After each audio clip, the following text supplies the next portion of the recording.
आपको सोनू मुर्गी के कत्ल के इल्ज़ाम में धारा 302 के तहत फांसी की सज़ा दी जाती है। कोर्ट खचाखच भरा हुआ था, वकील ज़ोरदार बहस कर रहे थे, लेकिन मुझे कुछ मज़ा आ ही नहीं रहा था क्योंकि मुजरिम कटघरे में मुझे ही खड़ा किया गया था। इतनी देर में जज ने फैसला सुनाया कि आपको सोनू मुर्गी के कत्ल के इल्ज़ाम में फांसी की सज़ा दी जाती है। साथ में पूछा कि आपको कुछ कहना है। मेरे तो होश उड़ गए।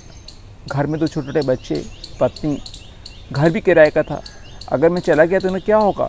मैंने जज साहब से बोला कि मैंने ज़िंदगी में चींटी भी नहीं मारी, इस मुर्गी को तो आज तक मैंने देखा भी नहीं, इसे मैं कैसे मारूंगा। जज साहब बोले कि लेकिन आपने इसको मारने के लिए सुपारी दी है।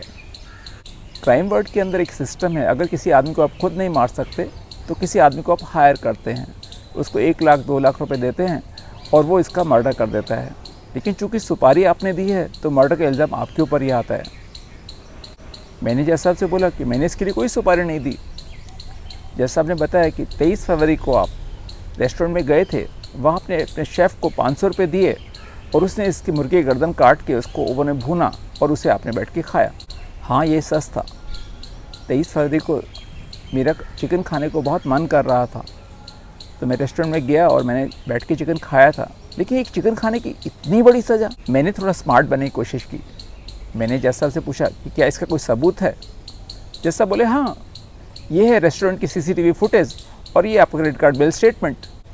अब तो कोई चारा था ही नहीं। मैंने जज साहब की और ध्यान से देखा, कुछ चेहरा पहचाना सा लगा। ये तो वही भगवान है इनकी मैं रोज़ पूजा करता हूँ।